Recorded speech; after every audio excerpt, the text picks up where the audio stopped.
Exam తో run for dreams జనవరి 4న హైదరాబాద్ టీ హబ్ లో 3K, 5K, 10K రన్ 10 లక్షల క్యాష్ ప్రైజులు, మెడల్స్, టీ-షర్ట్స్.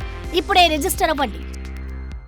ఇక సత్తా ఏంటో చూపిస్తామని కూడా అంటున్నారు. కానీ తీరా టైం వచ్చేసరికి మాత్రం ఇలా వచ్చి అలా వెళ్ళిపోయారు.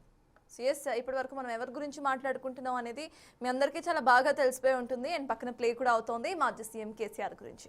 అసలు మాజీ సీఎం కేసీఆర్ ఈ 1 డే షో వెనక ఉన్న అసలు రీజన్స్ ఏంటి? ఒక్క సంతకం కోసమే ఇంత డ్రామా చేస్తారా? డ్రైవర్షన్స్ కోసం జగడాలకే తెరలేపేశారా అనేవి మనకు వినిపిస్తున్న మేజర్ ప్రశ్నలు. దీని గురించి ప్రొఫెసర్ నాగేశ్వర్ సార్తో మాట్లాడదాం. So yes sir.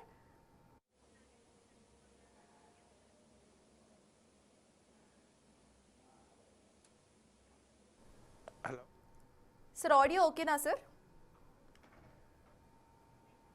యా నేను మళ్ళీ రీసౌండ్ వస్తుందండి.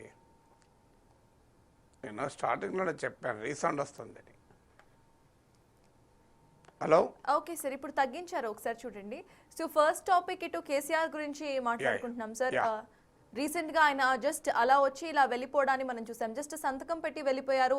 అంటే దానికి ముందు పెట్టిన ప్రెస్ మీట్ లో ఆయన మాట్లాడిన పద్ధతికి ఇటు అసెంబ్లీలో ఖచ్చితంగా ఆయన మాట్లాడతారు, కొన్ని టాపిక్స్ గురించి ఆయన మాట్లాడతారు, ప్రతిపక్ష నేత హోదా ఆయన తీసుకుంటారు అని అందరూ అనుకున్నారు. కానీ జస్ట్ ఆయన సంతకం కోసం మాత్రమే వచ్చి వెళ్ళిపోయారు. ఎలా చూడాలంటారు ఆయన్ని?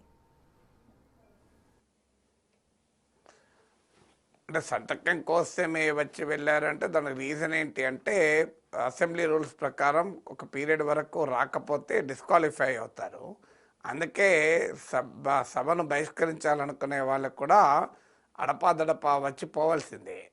సో అందువల్ల అదేదో సంతకం పెట్టి వెళ్ళిపోయారు అని మనం ఆరోపించలేము. అది వ్యూహాత్మకంగానే సభ్యత్వం కోల్పోకుండా ఉండటానికి మధ్యలో సంతకం పెడతారు. మీరు అన్నట్లు లీడర్ ఆఫ్ ది అపోజిషన్గా కేసీఆర్ బాధ్యతలు చేపట్టారు కనుక, ఆయన దుబాకా ప్రజల ఎమ్మెల్యేగా గెలిపించారు కనుక బాధ్యత అసెంబ్లీకి రావడం. సో అత్త మీద కోపం దుత్త మీద తీసుకున్నట్లు అని సామెత తెలుగులో. కాంగ్రెస్ ప్రభుత్వం పైన కోపాన్ని దుబాక ప్రజలపైన, రాష్ట్ర ప్రజలపైన రిఫ్లెక్ట్ కాకూడదు. సో అసెంబ్లీలో అనుకూల వాతావరణం లేదా, అసెంబ్లీలో కేసీఆర్ అవమానించే అవకాశం ఉందా, రేవంత్ రెడ్డి నేను అన్ని సర్వ గౌరవాలు ఇస్తాను అని చెప్పినంత మాత్రం మనం ఏమీ నమ్మలేము. అందువల్ల అసెంబ్లీలో ఏ రకమైన పరాభవం వస్తుంది ఇవన్నీ ఉండవచ్చు. కానీ బట్ స్టిల్ అసెంబ్లీకి అయితే వెళ్ళాలి కదా. ఎందుకంటే అసెంబ్లీకి వెళ్ళి నిజంగానే పరాభవం జరుగుతున్నప్పుడు దాన్ని ఎదుర్కొని నిలబడాలి. అల్టిమేట్గా ప్రజా సమస్యలు లేవనెత్తే క్రమంలో ప్రభుత్వం కనుక కేసీఆర్ను అవమానిస్తే అది ప్రజలకు తాకుతుంది, కేసీఆర్కు తాకదు. సో ఎందుకంటే కేసీఆర్ ఇండివిజువల్గా వెళ్ళడం లేదు, ప్రజల తరఫున ఒక ప్రతిపక్ష నేతగా వెళ్తున్నాడు కనుక ప్రజా సమస్యలు లేవనెత్తే క్రమంలో అధికార పార్టీ ఏ దాడి చేసినా అది ప్రజలకే తాకుతుంది. పబ్లిక్ లైఫ్లో ఉన్న వాళ్ళు ఎవరైనా, ఇప్పుడు పాలిటిక్స్లోనే కాదు, నాలాంటి వాళ్ళు మీడియాలో ఉన్నారు, మమ్మల్ని రోజు అనడం లేదా, కింద కామెంట్ చూస్తే అర్థమవుతుంది ఎంత బూతులు తిరుగుతుంటారు. సో కానీ వాటిని ఏం పట్టించుకోము, ఎందుకంటే ప్రజల తరఫున మాట్లాడాలనుకుంటున్నాం, అది నచ్చని వాళ్ళు ఎప్పుడూ ఉంటారు. అందువల్ల అసెంబ్లీకి వెళ్ళకపోవడం అనేది పరిష్కారమే కాదు. అలాంటప్పుడు శాసనసభకు పోటీ చేయకుండా పార్టీ పదవులకే పరిమితమై శాసనసభ పదవుల్ని వేరే వాళ్ళకి ఇచ్చేయడం ఒక మార్గం. ఒకవేళ లేదు అధికారంలోకి వస్తామని కొని పోటీ చేస్తాం, ఎమ్మెల్యే అయ్యాం, ఇప్పుడు రాజీనామా చేయలేము అనుకుంటే అట్లీస్ట్ ప్రతిపక్ష నేత పదవిలోనైనా వేరే వాళ్ళని కూర్చుండబెట్టాలి. ఇప్పుడు హరీష్ రావును డిప్యూటీ లీడర్ ఆఫ్ ద పార్టీగా చేశారు, అతన్నే అపోజిషన్ లీడర్గా చేస్తే అయిపోతుంది కదా. Is equally competent. అంటే కేసీఆర్తో పోలిక కాదు కానీ but certainly competent if not equal. So మీకు కేటీఆర్ వర్కింగ్ ప్రెసిడెంట్గా ఉన్నాడు కనుక కేటీఆర్నైనా ఫ్లోర్ లీడర్ చేయొచ్చు, లేదంటే హరీష్ రావు కూడా ఈక్వల్లీ కాంపిటెంట్ కనుక ఆయనను ఫ్లోర్ లీడర్ చేయొచ్చు. అప్పుడు కేసీఆర్ పార్టీ అధ్యక్షుడిగా ఉండవచ్చు. మీకు అదొక పద్ధతి. మీకు దేశంలో ప్రతిపక్ష నేతగా అసెంబ్లీలో హోదా తీసుకున్నప్పుడు స్టాట్యుటరీ పొజిషన్ అది, payment of salaries and allowances act ప్రకారం అపోజిషన్ లీడర్ ఇది చట్టరీత్యా ఉన్న పొజిషన్ ఇది. సో ఆ statutory position leader of the position cabinet హోదా ఉంటుంది.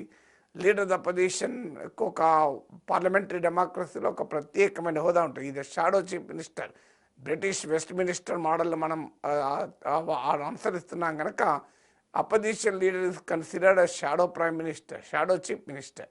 అందువల్ల తప్పనిసరిగా కేసీఆర్ సభకు వెళ్ళాలి.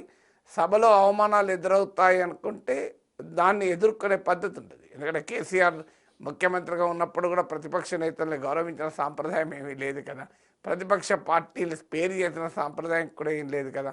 ఇప్పుడు పవర్ పాయింట్ ప్రజెంటేషన్ గవర్నమెంట్ ఇస్తే మాకు ఇవ్వాలని అడిగారు. CM power point presentation KCR సీఎంగా ఉన్నప్పుడు ఇస్తే అపోజిషన్కి ఇచ్చారా? సో ఎవరు అధికారంలో ఉన్నా దాన్ని వాళ్ళకు అనుకూలంగా వాడుకుంటారు వ్యవస్థను. సో అందువల్ల బీఆర్ఎస్ ఎందుకు అతీతమేం కాదు కదా. ప్రతిపక్షాలకు అసలు మనుగడ లేకుండా, ఉనికి లేకుండా ఎమ్మెల్యేలను పార్టీలో తీసుకొని శాసనసభా పక్షాలను విలీనం కూడా చేశారు కదా. సో ఈ కాంగ్రెస్ పార్టీ లెజిస్లేచర్ పార్టీని విలీనం చేశారు, టీడీపీ లెజిస్లేచర్ పార్టీని విలీనం చేశారు, సిపిఐకున్న ఒక్క సభ్యుని తీసేసుకున్నారు. ఇవన్నీ కేసీఆర్ హయాంలో జరిగింది కదా. అందువల్ల it's a part of play book. అది రాజకీయాల ప్లేబుక్లో ఎవరైనా అదే చేస్తున్నారు. అందువల్ల స్టిల్ ఆయనను పోయి రావాలని శాసనసభకు, ఆయనను ప్రతిపక్ష నేతగా పోరాడవలను. అయితే శాసనసభలో ఏమయ్యేది ఉన్నది, ఆడ మాట్లాడకపోయినా ఏది ఏమున్నది అనే ధోరణి నాయకులకు కూడా అన్నట్టుంది. అందుకే బయట ఎక్కువగా మాట్లాడతారు, శాసనసభలో పట్టించుకోకుండా ఉంటున్నారు. అయితే ప్రెసెంట్ మనం ఒక ట్రెండ్ చూస్తున్నాం, ఇటు ఏపీలో అండ్ తెలంగాణలో కూడా. సార్, ఇద్దరు కూడా ఇటు ప్రతిపక్ష నేత హోదా ఇవ్వాలంటూ అటు జగన్ అసెంబ్లీకి రాకుండా ఉండటం, ఇక్కడ కేసీఆర్ రాకుండా ఉండటం చూస్తున్నాం. ఈ ట్రెండ్ని ఎలా చూడాలంటారు ఇద్దరు నేతలకు సంబంధించి? అట్ ద సేమ్ టైం ఇప్పటికే బీఆర్ఎస్ సైతం తమ గొంతు వినిపించకుండా జలజగడానికి వాళ్ళే తెరలేపారు, ఆ తర్వాత వాళ్ళు బాయ్కాట్ చేస్తున్నారు. దీన్ని ఎలా చూడాలంటారు? అంటే బీఆర్ఎస్ వాళ్ళే జగనానికి తెరలేపారు అని మీరు ఆరోపిస్తే నేనేం చేయలేను. అది కాంగ్రెస్ పార్టీ వైఖరి, నా వైఖరి కాదు, మీ వైఖరి ఉండకూడదు కూడా. అలా జగనానికి ఎవరు తెరలేపారు ఎవరు తెరలేపలేదు అన్నది ఆ జడ్జిమెంట్లు నేను ఇవ్వలేను.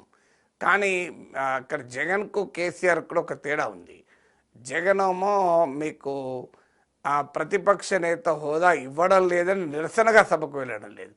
ఇక్కడేమో ప్రతిపక్ష నేత హోదా ఇచ్చినా కేసీఆర్ సభకు వెళ్ళడం లేదు. అందువల్ల ఈ రెండింటి మధ్య కూడా తేడా ఉంది. ఇద్దరు కూడా ఒకటే ప్రిన్సిపల్ ఏంటంటే వారు అది ఓటమిని అంగీకరించలేకపోతున్నారు, ఓటమిని జీర్ణించలేకపోతున్నారు. సో తాము అన్నీ బాగా చేసినా ప్రజలెందుకో మేము నచ్చక ఓటేశారు, లేదా something might have happened. So ఇది ఇద్దరు నాయకులకు ఉన్న అభిప్రాయం. జగన్ అయినా కేసీఆర్ అయినా still unable to digest and appreciate election results. ఇప్పుడు తెలంగాణలో 2 ఏళ్ళైనా కూడా అంగీకరించే సిద్ధంగా లేదు. రెండవది, తన ప్రధాన ప్రత్యర్థి ముఖ్యమంత్రి కావడానికి కూడా అంగీకరించలేకపోతున్నారు. ఆంధ్రప్రదేశ్లో అయితే ఇంకా అన్యాయం. ఎందుకంటే చంద్రబాబు నాయుడు చాలా సీనియరు, ఉమ్మడి రాష్ట్రంలో 9 ఏళ్ళు, విభజిత రాష్ట్రంలో 5 ఏళ్ళు, జగన్మోహన్ రెడ్డి కన్నా ముందు 14 ఏళ్ళు ముఖ్యమంత్రిగా ఉన్నారు. సో అయినా నేను ముఖ్యమంత్రిగా చంద్రబాబు నాయుడు చూడలేను, గుర్తించలేను అని జగన్ అంటే ఎట్లా?